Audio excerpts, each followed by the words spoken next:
Don't you just love a light bulb moment? Hey, I'm philosophically Sadie, and I just had a random thought I wanted to share with y'all. So, to introduce myself, I am a mentally adventurous mom of two with the need to speak and no one to speak to. So, you are now my Wilson. Come along with me on a wondrous yet boring adventure. Okay, so I'm speaking straight from the heart on this one.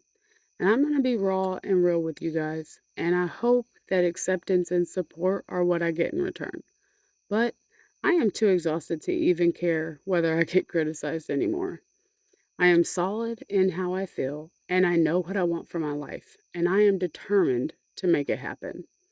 A certain friend unintentionally reminded me why I went from being an agreeable stay at home mom in a narcissistically abusive relationship to a single mom, doing it all and doing it with courage and as much grace as possible. She reminded me that there are many women and men who experience the full blown crazy mind, excuse my French, that is being a narcissistic dependent, how trapped a person can feel, or how confused and anxious they can become. She reminded me how far a journey I have made and how much I was begging for support and kindness along the way. And it was truly like a light bulb moment. All these things that have been happening to me this month, my birth month, has been a massive test of my faith, my strength, and my courage. And she has given me some of that courage to make me feel like maybe others out there need to hear of my lessons learned, my current trials and errors, and my future goals and inspiration. So, buckle up, my Wilsons, because this is going to be a wild one.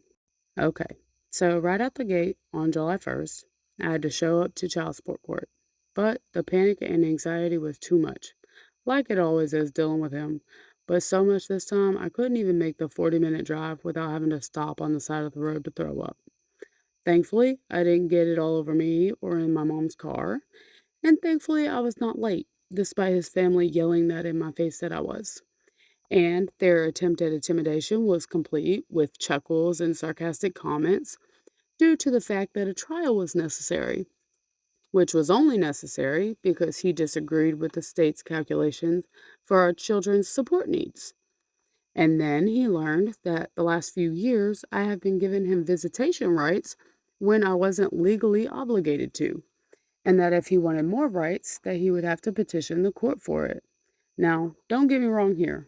I so badly want my children to have their father and everything be kumbaya with a solid co parenting relationship. Unfortunately, that's not what I got myself into, though. I have tried and tried and tried to help him help himself, but he just isn't at that point in his journey.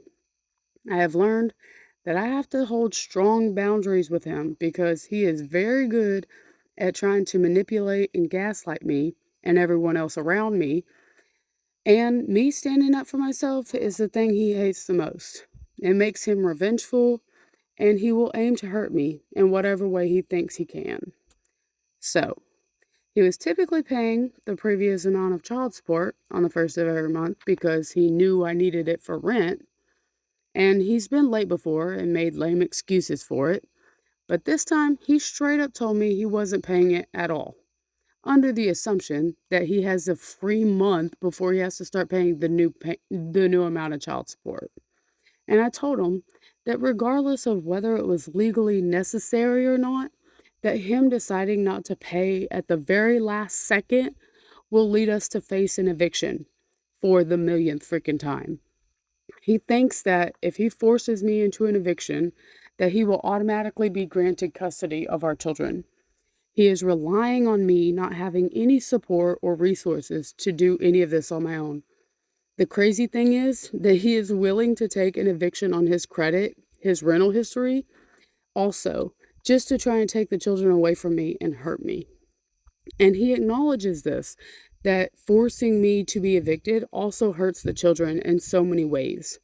But he has made his decision, and now he has to live with it. He has betrayed me for the last time, and I have no more chances or trust for him. Ugh. Anyway, then on the 8th, on the way home from work, and thankfully alone, I lost traction in my mom's car due to some heavy rain and ended up backwards in a ditch. Thankfully, the only damage, other than the totaled car, was a church's very well built mailbox. I'm convinced it was cemented in or something. But I am grateful that I am okay, but devastated that my mom now is without a car as well. Even though it was an accident, I still feel terrible about totaling her car when she already helps me so much. And not just with transportation, but which is a whole video of its own, but with so much more. My mom has been my rock, and I hope I can be the same for her and anyone else who needs it. But today is now my 32nd birthday, and I am anticipating to be served an eviction letter, as well as waiting to see how the next shoe will drop in this custody child support case. I'm honestly not sure what will be next, but I am ready to fight whatever battles come and start living my life in peace and happiness, and showing my children what that can look like. I have so many ideas and things in the works, and in due time, they will be revealed when they are ready for public consumption. But I will say this right here and right now, that my mission is to help those who slip through the cracks of society and give them a place to heal and feel whole and loved again. I am taking all of my psychology knowledge, human experience, and a whole lot of creativity to make these things happen. But when I get determined, there isn't anything that can hold me back. And thank God, or whatever you call it, but my dreams are ample and ambitious.